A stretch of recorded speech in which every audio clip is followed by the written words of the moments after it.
Hello to all. तो मिलते हैं हम आज के क्लास में और सॉल्व करते हैं हमारे जो एम्स एमएससी न्यूक्लियर मेडिसिन के एंट्रेंस एग्ज़ाम के MCQs.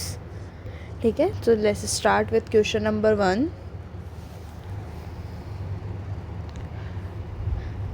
And the question number 1 is PET is superior to SPECT in. क्या पूछ रहा है क्वेश्चन? मैंने आपको प्रीवियस क्लास में बताया था कि जो पैट है वो स्पेक्ट से सुपीरियर होता है। अब ये पूछ रहा है किस रीज़न से होता है। जिसने भी लास्ट क्लासेस अच्छे से देखी होगी उसे अच्छे से पता होगा जो पैट है वो स्पेक्ट से सुपीरियर होता है। पैट और स्पेक्ट है क्या? दोनों ही न्यूक्लियर मेडिसिन की इमेजिंग मॉडलिटीज़ है। और पैट स्पेक्ट से सुपीरियर किस टर्म्स में है? सेंसिटिविटी और रिजोल्यूशन के टर्म्स में। ठीक है, पैट की जो सेंसिटिविटी और रिजोल्यूशन है वो ज़्यादा बेटर है as compare to SPECT. That's why we prefer PET over SPECT. ठीक है, नेक्स्ट क्वेश्चन पे चलते हैं। Question number 2, the energy of annihilation photons in PET is. क्या बोल रहा है क्वेश्चन कि जो एनिलेशन फोटोन्स होते हैं पैट के अंदर उनकी एनर्जी कितनी होती है? तो कैसे होते हैं वो कि जो पॉजिट्रॉन है वो एनकाउंटर करेगा। पॉजिट्रॉन एनकाउंटर किया किससे? इलेक्ट्रॉन से। एनकाउंटर किया इलेक्ट्रॉन से and undergo annihilation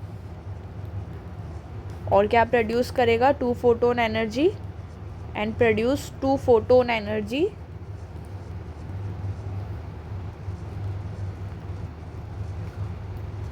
of 511 kilo electron volt each in opposite direction. ठीक है, तो समझ में आया कैसे हो रहा है। जो पॉजिट्रॉन है, पॉजिट्रॉन एमिशन टोमोग्राफी के अंदर, उसके अंदर जो पॉजिट्रॉन है वो एनकाउंटर करेगा इलेक्ट्रॉन के साथ। उसके बाद एनिलेशन होगा। एनिलेशन के अंदर क्या होगा? 2 फोटोन एनर्जी प्रोड्यूस होंगे। दोनों ही 500 किलो इलेक्ट्रॉन वोल्ट के होंगे ईच, और जो कि अपोजिट डायरेक्शन में जाएंगे। तो कितनी हो जाएगी एनर्जी एनिलेशन फोटोन्स की? 511 kilo electron volt. Next question पे चलते हैं। Question number 3, collimators in gamma cameras are made of. जो हम गामा कैमरास के अंदर कॉलीमेटर्स यूज़ करते हैं वो किसके बने हुए होते हैं? तो वो किसके बने हुए होते हैं? लेड के। ठीक है, नेक्स्ट क्वेश्चन पे चलते हैं। Question number 4, a photo multiplier tube is use to. ठीक है, हम पीएमटी यूज़ करते हैं, फोटो मल्टीप्लायर यूज़ करते हैं। ये क्या पूछ रहा है? फोटो मल्टीप्लायर ट्यूब का फंक्शन पूछ रहा है। तो जो फोटो मल्टीप्लायर ट्यूब है वो हम किस लिए यूज़ करते हैं? बिल्कुल लाइट को इलेक्ट्रॉन्स में कन्वर्ट करने के लिए। नेक्स्ट क्वेश्चन पे चलते हैं। Question number 5, dual head gamma cameras improve. ठीक है, जो ड्यूअल हेड गामा कैमरास है वो क्या इम्प्रूव करता है? ठीक है, तो जो ड्यूअल हेड गामा कैमरा होता है वो क्या करता है? स्कैन टाइम रिड्यूस कर देता है। क्या करेगा? स्कैन टाइम रिड्यूस कर देता है। कैसे? कि भाई जो सिंगल हेड गामा कैमरा है उसको पूरा 180 डिग्री रोटेट करना पड़ेगा, जबकि ड्यूअल हेड को सिर्फ 90 डिग्री रोटेट करना पड़ेगा। ठीक है, तो क्या हो जाएगा आंसर इसका? बिल्कुल option number B, sensitivity and acquisition time. Next question पे चलते हैं। Question number 6, resolution in nuclear imaging is affected by. ठीक है, न्यूक्लियर इमेजिंग के अंदर जो रिजोल्यूशन है उसको इनमें से कौन कौन सा फैक्टर अफेक्ट करता है? पहला क्या बोल रहा है? Collimator design. Second one is pixel size. Third is source to detector distance and D all of the above. तो क्या हो जाएगा इसका आंसर? बिल्कुल ऑप्शन नंबर डी। जो न्यूक्लियर इमेजिंग के अंदर जो रिजोल्यूशन है वो उससे ये सारे ही फैक्टर्स अफेक्ट करेंगे। कॉलीमेटर का design, pixel size and source to detector distance. Next question पे चलते हैं। Question number 7, molybdenum 99 will decay to technetium 99M by giving alpha, gamma, beta या पॉजिट्रॉन। क्या पूछ रहा है क्वेश्चन कि जो मोलिब्डेनम 99 है वो डिके हो जाएगा किसमें? टेक्नीशियम 99M रेडियो फार्मास्यूटिकल में बाय गिविंग। मतलब क्या इमिट करे? अल्फा, गामा, बीटा या पॉजिट्रॉन। तो क्या इमिट करेगा ये? बिल्कुल बीटा पार्टिकल। ठीक है, मोलिब्डेनम 99 जो है वो डिके हो जाएगा टेक्नीशियम 99 में by emitting beta particle. Next question पे चलते हैं। In column generator of molybdenum technetium what is the eluent. क्या पूछ रहा है क्वेश्चन कि जो कॉलम जनरेटर होगा मोलिब्डेनम टेक्नीशियम के अंदर उसके अंदर इल्यूएंट क्या होगा? ठीक है, तो होता क्या है इल्यूएंट? इल्यूशन का मतलब क्या होता है? इल्यूशन क्या हो जाता है? इल्यूशन क्या हो जाएगा? वो प्रोसेस जिसके अंदर क्या हो रहा है? सेपरेशन हो रहा है, या फिर मैं बोल दूँ एक्सट्रैक्टिंग हो रहा है, अलग हो रहा है। क्या? जो रेडियो एक्टिव डॉटर न्यूक्लाइड है वो पेरेंट न्यूक्लाइड से क्या हो रहा है? सेपरेट हो रहा है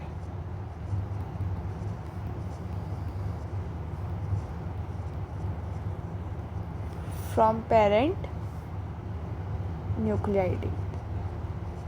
ठीक है, जो किसके अंदर होगा, जनरेटर के अंदर होगा, जो रेडियो न्यूक्लाइड जनरेटर है। तो यही पूछ रहा है, कॉलम जनरेटर के अंदर इल्यूएंट क्या रहेगा जो कि उसको सेपरेट करने में हेल्प करेगा, मतलब रेडियो एक्टिव डॉटर न्यूक्लाइड को पेरेंट न्यूक्लाइड से क्या करेगा, सेपरेट करेगा, एक्सट्रैक्ट करेगा। तो क्या हो जाएगा आंसर इसका, सेलाइन सॉल्यूशन। कौन सा, 0.9% सोडियम क्लोराइड। ठीक है, it is a saline solution. Next question पे चलते हैं। Question number 9, which one of the following series contains only positron emitters. क्या पूछ रहा है क्वेश्चन कि इनमें से कौन सी सीरीज़ है जो कि सिर्फ पॉजिट्रॉन ही इमिट करेगी। तो क्या हो जाएगा इसका आंसर, कौन सी सीरीज़ है जो सिर्फ पॉजिट्रॉन ही इमिट करेगी। Rubidium 82, fluorine 18, cobalt 57। तो जो फ्लोरीन 18 है वो क्या करता है, फ्लोरीन 18 तो अपन को पता ही है गामा इमिट करता है, तो फ्लोरीन 18 इसमें भी है, फ्लोरीन 18 इसमें भी है। आयोडीन भी क्या करता है, गामा इमिट करता है। इनफैक्ट आयोडीन 123 तो प्योर गामा इमिटर होता है। तो क्या हो जाएगा इसका आंसर, बिल्कुल C11, N13 एंड रुबिडियम 82 तीनों ही क्या है, पॉजिट्रॉन इमिटर्स हैं। जो क्या करेगा, मतलब ये मीनिंग दे डिके बाय इमिटिंग अ पॉजिट्रॉन, मतलब ये कैसे डिके करेंगे, जब ये डिके करेंगे तो पॉजिट्रॉन ही इमिट होगा। ठीक है, बात करें रुबिडियम 82 की, तो ये भी पेट स्कैन में काम आता है फॉर कार्डियक इमेजिंग। और पेट होता क्या है, जिसके अंदर पॉजिट्रॉन का इमिशन हो रहा है।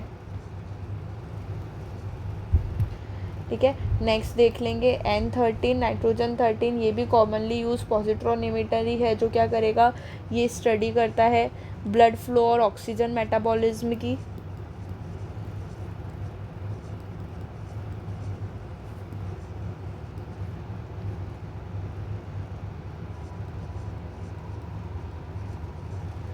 ठीक है, और जो कोबाल्ट 57 तो पॉजिट्रॉन इमिटर है ही नहीं, सॉरी। जो कोबाल्ट 57 है, अच्छा ये डिके कैसे होता है, कोबाल्ट 57 जो होता है ना वो इलेक्ट्रॉन कैप्चर से डिके होगा। कैसे होगा डिके, इलेक्ट्रॉन कैप्चर से, याद रखना। ठीक है, तो इसका आंसर क्या हो जाएगा, C11, N13 एंड रुबिडियम 82, ये तीनों क्या हो जाएंगे हमारे पॉजिट्रॉन इमिटर्स। ठीक है, नेक्स्ट क्वेश्चन पे चलते हैं, that is question number 10। Question number 10 क्या बोल रहा है, what is the ideal characteristic of an imaging radio nuclide. Imaging radio nuclide के जो आइडियल कैरेक्टरिस्टिक है वो क्या होने चाहिए। पहला ऑप्शन बोल रहा है it should decay by either isomeric transition और इलेक्ट्रॉन कैप्चर। दूसरा ऑप्शन बोल रहा है the photon abundance should be high. तीसरा बोल रहा है the half life should be long enough to finish the study and short enough to reduce the dose to the patient. तो क्या हो जाएगा इसका आंसर, बिल्कुल तीनों ही क्या है, आइडियल कैरेक्टरिस्टिक है रेडियो न्यूक्लाइड के। बात करें फर्स्ट ऑप्शन की, तो फर्स्ट ऑप्शन क्या बोल रहा है, it should decay by either isomeric transition electron capture, तो बिल्कुल सही है। दूसरा बोल रहा है जो फोटोन एबंडेंस है वो हाई होनी चाहिए, बिल्कुल। थर्ड क्या बोल रहा है कि जो हाफ लाइफ है वो इतनी लंबी तो होनी चाहिए कि स्टडी हो जाए, और इतनी छोटी होनी चाहिए कि पेशेंट को डोज क्या लगे, कम लगे। तो इसका आंसर क्या हो जाएगा, option number D, that is all of the above. ठीक है, तो नेक्स्ट क्वेश्चन पे चलते हैं हम, क्वेश्चन नंबर 11। क्वेश्चन नंबर 11 क्या बोल रहा है, the ideal characteristic of a therapeutically radionuclide. अब क्या पूछ रहा है क्वेश्चन कि जो थेरेपेटिकली, जो ट्रीटमेंट के अंदर हम रेडियो न्यूक्लाइड यूज़ कर रहे हैं, उसका आइडियल कैरेक्टरिस्टिक क्या होना चाहिए। शुड डीके बाय अल्फा और beta, the half life should be long enough, both A and B, the half life should be very short. तो इसका आंसर क्या हो जाएगा, बिल्कुल शुड डीके बाय अल्फा और beta, the half life should be long enough. हाँ, मतलब इतनी लॉन्ग तो होनी चाहिए कि हम उसको ट्रीटमेंट पूरा दे पाए। The half life should be very short नहीं, मतलब बहुत ज़्यादा शॉर्ट होगी तो हम उसको टारगेट साइट पे या फिर ट्यूमर को जो हमारा श्रिंक करने का पर्पस है वो पूरा ही नहीं हो पाएगा। तो इसका आंसर क्या हो जाएगा, option number C, that is both A and B. Next question पे चलते हैं, question number 12। Technetium exhibit oxidation states of. क्या पूछ रहा है क्वेश्चन कि जो टेक्नीशियम हम यूज़ करते हैं, टेक्नीशियम 99M हम रेडियो न्यूक्लाइड पढ़ते हैं, उसके ऑक्सीडेशन स्टेट कितनी ऑक्सीडेशन स्टेट होती है इसकी। तो कितनी हो जाएगा इसका आंसर, -1 to +7। ठीक है, अलग अलग वो उसमें होते हैं जिसको हम निकालते हैं, तो इनकी रेंज क्या हो जाती है, -1 to +7। नेक्स्ट क्वेश्चन पे चलते हैं, क्वेश्चन नंबर 13। क्वेश्चन नंबर 13 क्या बोल रहा है, who introduce radio tracer principle. क्या बोल रहा है क्वेश्चन की जो रेडियो ट्रेसर प्रिंसिपल है उसको इंट्रोड्यूस किसने किया था। तो किसने किया था, ये जॉर्ज डी हेवसी। ठीक है, किसने रेडियो ट्रेसर प्रिंसिपल को इंट्रोड्यूस किया था न्यूक्लियर मेडिसिन इमेजिंग के अंदर? तो क्या हो जाएगा? George de Hevesy. ठीक है, नेक्स्ट क्वेश्चन पे चलते हैं हम। Question number 14। क्वेश्चन नंबर 14 क्या बोल रहा है? Half life of molybdenum 99। तो मोलिब्डेनम 99 की हाफ लाइफ कितनी होती है? बिल्कुल 66 आवर्स। क्या हो जाएगा आंसर इसका? 66 आवर्स। मोलिब्डेनम 99 की हाफ लाइफ कितनी होगी? 66 आवर्स। नेक्स्ट क्वेश्चन क्या बोल रहा है? Chromatography testing of technetium radio pharmaceutical is done to check for. क्या बोल रहा है क्वेश्चन कि जो क्रोमेटोग्राफी टेस्टिंग होती है टेक्नीशियम रेडियो फार्मास्यूटिकल्स की, वो किस लिए होती है? क्या देखने के लिए होती है? क्या चेक करने के लिए होती है?